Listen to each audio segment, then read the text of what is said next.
ఈరోజు పుణ్యగిరి టెంపుల్కి వెళ్దామని మెట్లు ఎక్కడానికి దోలు తీరిపోయింది.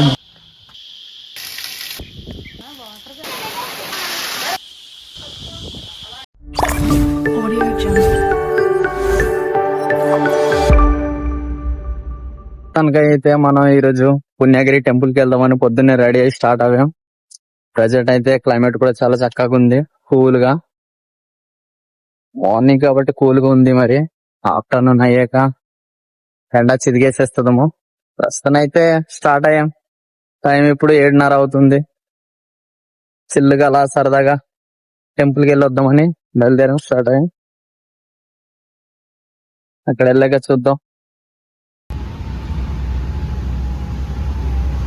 మొత్తానికైతే ఎస్కోట్లో ఉన్న పుణ్యగిరి టెంపుల్ దగ్గరికి వచ్చేసాం. కొంతవరకు అయితే ఎలానే ఉంటుంది. కాస్త ముందుకు వెళ్ళినట్లయితే మనకు నడవడానికి స్టెప్స్ ఉంటాయి. ఇక్కడ నుండి పైన టెంపుల్ వరకు అయితే మనకు స్టెప్స్ ఉంటాయి. దేవాలయానికి అయితే ఎంట్రీ టికెట్ మనకు 20 రూపీస్ ఉంటుంది ఈచ్ పర్సన్ కి. పుణ్యగిరి దేవస్థానం అనేది ఆంధ్రప్రదేశ్ రాష్ట్రం విజయనగరం జిల్లా శృంగరపు కోట మండలానికి సమీపంలో ఉన్న ఒక ప్రముఖ శైవ క్షేత్రం. ఇది సహజ సిద్ధమైన కొండ ప్రాంతంలో ఉండే పవిత్రమైన శైవ దేవాలయం. ఈ దేవాలయం శ్రీ ఉమా కోటిలింగేశ్వర స్వామికి అంకితమైంది. ఇక్కడ ముఖ్య దేవతలు శ్రీ కోటిలింగేశ్వర స్వామి, పార్వతీదేవి రూపంగా ఉమాదేవి అమ్మవారు ఉన్నారు. మీరు కొంత దూరం స్టెప్స్ ఎక్కి ముందుకు వెళ్ళినట్లయితే మీకు రైట్ సైడ్ ఒక వే కనిపిస్తుంది. శ్రీ దార గంగమ్మ అమ్మవారి లోయ అనే ఎంట్రన్స్ బోర్డు ఉంటుంది. కిందకి వెళ్ళినట్లయితే మీకు చిన్న జలపాతం కనిపిస్తుంది. మనకు టెంపుల్ అయితే ఉదయం 6 గంటల నుంచి సాయంత్రం 6 వరకు అయితే ఆలయం తెరిచి ఉంటుంది. దేవాలయానికి చేరుకోవడానికి కాలినడక ఎక్కువ ఉంటుంది కాబట్టి తగిన చర్యలు తీసుకోవాలి. వీలైతే వాటర్ బాటిల్, తేలికపాటి ఆహారం, టోపీ తీసుకెళ్లడం మంచిది. విశాఖపట్నం నుండి సుమారు 50 కిలోమీటర్లు ఉంటుంది. విజయనగరం నుండి 35 కిలోమీటర్స్ ఉంటుంది. ఎస్కోట నుండి సుమారు 15 కిలోమీటర్లు అయితే ఉంటుంది. రోడ్డు మార్గంలో బస్సులు, క్యాబ్లు అందుబాటులో ఉంటాయి. మనకు పుణ్యగిరి దేవాలయానికి చేరుకోవడానికి అయితే మనకు ఎస్కోట నుండి అయితే ఆటోలు, జీపులు కొండ దిగువ వరకు అయితే అందుబాటులో ఉంటుంది. మనమైతే జలపాతం దగ్గరికి వచ్చేసాం. చుట్టుపక్కలంతా రాళ్లతోనే నింపబడి ఉంది. అదో కనిపిస్తుంది, అదే జలపాతం. దగ్గరికి వెళ్ళక చూపిస్తా ఎలా ఉంటుందో. ఈ జలపాతం ఆలయం సమీపంలో ఉంది. భక్తులు ఈ పవిత్ర జలంలో స్నానం చేసి శివలింగాన్ని దర్శించుకుంటూ ఉంటారు.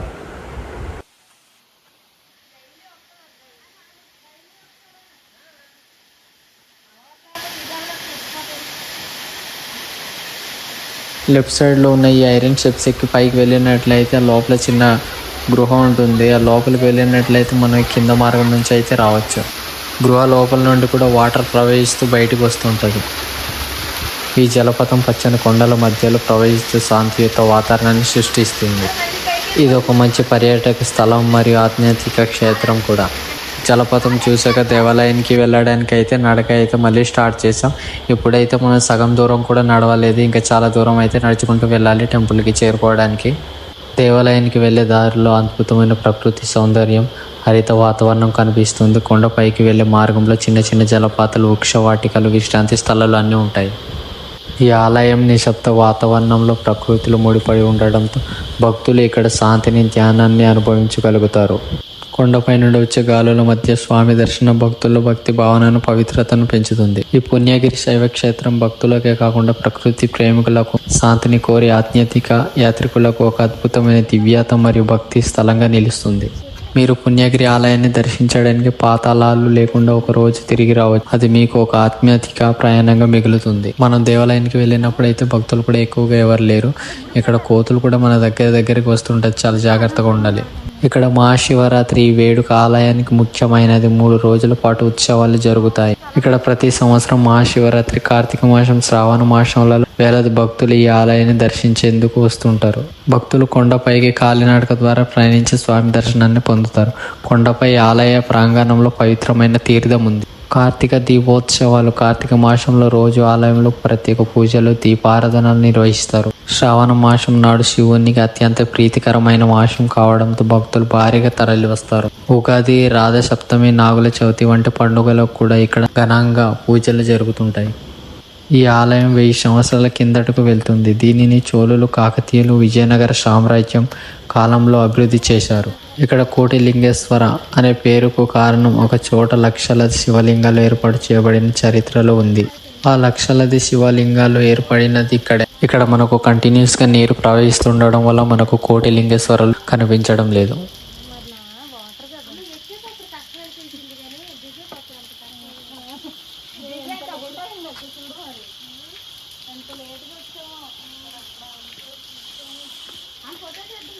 మనం దేవాలయానికి వెళ్ళే మార్గంలో ఇలా కోతులు కూడా ఉంటాయి, చాలా జాగ్రత్తగా ఉండాలి. మన మీదకి వచ్చేస్తుంటాయి. టెంపుల్ దగ్గరికి అయితే వచ్చేసాం. ఇంకా 20 మెట్లు ఎక్కినట్లయితే మనం టెంపుల్కి చేరుకోవచ్చు. మొత్తానికి టెంపుల్ దగ్గర అయితే రీచ్ అయిపోయాం. మనం వచ్చినప్పుడు అయితే భక్తులు కూడా ఎవరు లేరు. ఇక్కడ పండగ రోజు అయితే బాగా రద్దీగా ఉంటుంది. నార్మల్ రోజు అయితే ఇలానే ఖాళీగా ఉంటుంది. పైనుండి చూస్తుంటే లొకేషన్ మాత్రం మామూలుగా లేదు, అదిరిపోయింది.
పుణ్యగిరి దేవాలయం అయితే చాలా అంటే చాలా బాగుంది. ఎందుకంటే కొండ ప్రాంతాల మధ్యలో దేవాలయం ఉండడం ఇంకా బాగుంది. చుట్టూ పచ్చని చెట్లు, చల్లటి గాలి వీస్తూ ఉంటది. ప్రశాంతమైన ప్రదేశం.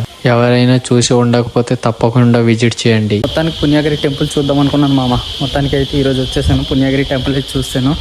మెట్లు అయితే అప్రాక్సిమేట్లీ 200-250 స్టెప్స్ ఉంటాయి. ఖచ్చితంగా అయితే చెప్పలేం కానీ అంత ఉంటుంది. ఎక్కడానికి మాత్రం రోజులు తీరిపోయింది. పొద్దున్న ఈవినింగ్ వస్తే వ్యూ అయితే బాగుంటుంది. కొండల మధ్యలో ఉంది టెంపుల్ అయితే బాగుంది. విగ్రహం అంతే టెంపుల్ లోపలికి వెళ్ళి చూపిద్దాం అనుకున్నాను కానీ పంతులు గారు అయితే తీయొద్దన్నారు, అందుకని తీయలేదు. లేకుంటే మీకు చూపించాల్సింది. ఎవరైనా వచ్చి ఉండకపోతే ఒకసారి విజిట్ చేయండి. బాగుంది టెంపుల్ అయితే. కోతులు కూడా దగ్గరలో ఉన్నాయి. కోతులు కూడా కరిచిస్తాయి, జాగ్రత్తగా రండి. ఓకేనా? మరికొన్ని వీడియోస్ కోసం మన యూట్యూబ్ ఛానల్ని సబ్స్క్రైబ్ చేయండి. See soon, bye.